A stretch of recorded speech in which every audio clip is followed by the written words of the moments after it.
E aí, gente, como é que vocês estão? Hoje a nossa aula é sobre os elementos químicos e a tabela periódica. Na nossa aula passada, a gente começou relembrando o modelo de Bohr sobre aquela eletrosfera para entender sobre a distribuição dos elétrons. A gente também recapitulou o conceito de átomo, que eles são encontrados na natureza, mas também tem aqueles produzidos artificialmente, né, em laboratório. E o mais importante é que a gente conseguiu ainda estudar um pouco sobre os íons, tanto positivo quanto negativo, e como aconteceria isso, né? Perdeu elétron, ganhou elétron, como era essa distribuição, tanto em átomos neutros quanto aqueles que não eram nêutrons, que tinham uma quantidade de prótons e elétrons diferentes. Hoje, a gente vai entender um pouco sobre os elementos, a necessidade de se criar uma tabela periódica e o que isso proporcionou dentro da área da química. Aí eu já trago um questionamento para vocês sobre os elementos químicos. Quantos elementos químicos existiam? Esse era algum dos questionamentos que muitos cientistas faziam na segunda metade do século XIX. Nos estudos de Louis Pasteur, que ele conseguiu identificar micro-organismos aqui na atmosfera ou presentes no ar, se tinha já um estudo de 63 elementos químicos, que eles eram conhecidos, como o ouro, o cobre. E desses elementos, a gente também sabia que eles eram formados de átomos. E átomos diferentes. Você tinha tanto a massa, que era diferente, quanto também as propriedades químicas, que às vezes poderiam ser semelhantes ou não. Então, se pensou em construir um catálogo, uma tabela, algo que pudesse estar organizando esses elementos. Veja bem, ainda falando dessa organização que os químicos buscaram, porque pense, se a gente tem roupas que vai ser organizadas dentro de gavetas, fotografias em álbuns, justamente por quê? Porque a gente tem muita roupa, muita foto, não poderia ser diferente com os elementos, porque eles buscavam colocar eles em ordem para facilitar o estudo. Aí em 1869, a gente vai ter essa figura aqui, o russo e químico Demetri, que ele conseguiu achar um padrão para organizar os elementos e ainda fazer previsões futuras daqueles que fossem mais próximos. Ele não trouxe uma tabela periódica ainda para a época, mas fez uma espécie de catálogo que ele conseguiria constar esses elementos. Aí percebe também que qual a necessidade de criar essa tabela.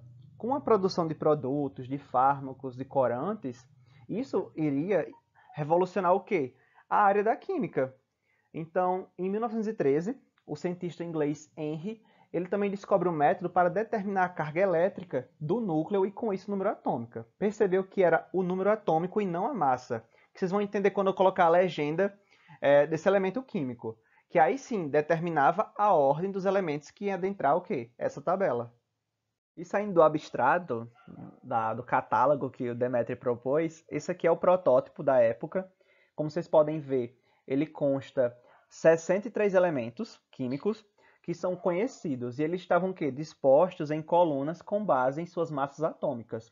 Veja bem, aqui vocês podem identificar o hidrogênio, aqui o lítio e o nitrogênio.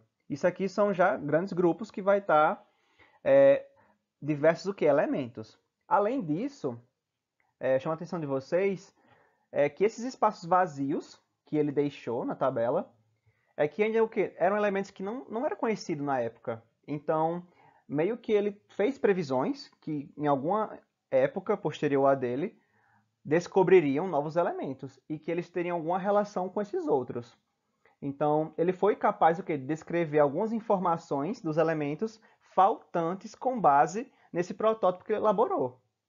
Isso é muito interessante, porque, veja bem, isso acaba sendo também uma evolução para a época. Aliás, um primeiro passo da evolução da área da química.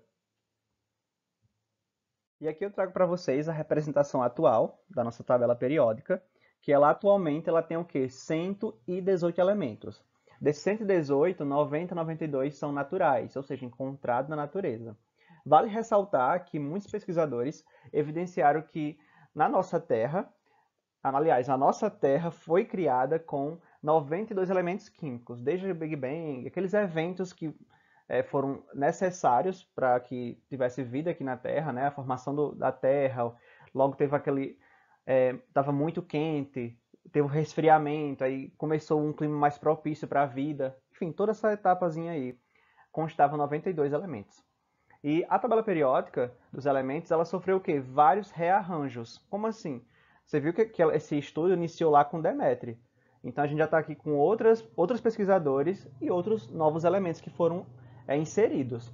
Vocês podem perceber aqui que a gente tem elementos representativos, elementos de transição e os gases nobres, que a gente vai entender posteriormente. E é interessante ressaltar que, abrindo um parênteses sobre esses elementos químicos artificiais, é bom destacar que boa parte deles foram produzidos por aceleradores de partículas. E eles têm uma vida extremamente curta. Eles sofrem decaimentos radioativos em milésimos de segundo, ou seja, é muito rápido. Eu trago aqui para vocês, faço uma relação direta com o seriado Flash, que esse herói, ele é um cientista, ele trabalhava dentro de um laboratório, justamente com elementos químicos e com acelerador de partícula. Só que quem acompanha Flash viu que ele teve contato, ele foi exposto de uma forma que ele não queria, claro, de uma forma brusca, a esse o que? Acelerador. Então aconteceu que ele teve mutações em seu corpo, as suas células, de alguma forma, ao invés de gerar câncer, porque em nós humanos, qualquer mutação se transforma em câncer. No caso dele, ele acabou tendo o quê? Uma maior habilidade de correr, entre outras características, que é bem comum em heróis. Então isso foi bem interessante, porque por mais que seja uma ficção, você consegue também entender como algo radioativo pode estar interferindo. Nesse caso aqui, volto a falar que é somente ficção. Em nós humanos, seria uma mutação que levaria o quê? À morte, porque contém radioatividade muito alta.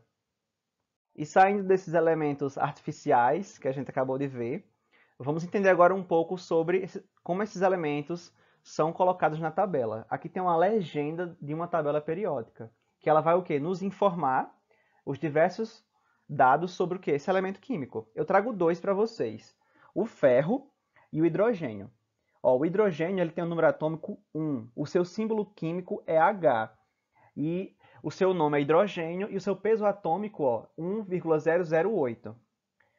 Preste atenção, em questão de símbolo químico, quando tiver duas letras, a primeira será maiúscula e a segunda será minúscula. No caso do ferro, ele é representado por Fe, então é o F maiúsculo e o E minúsculo.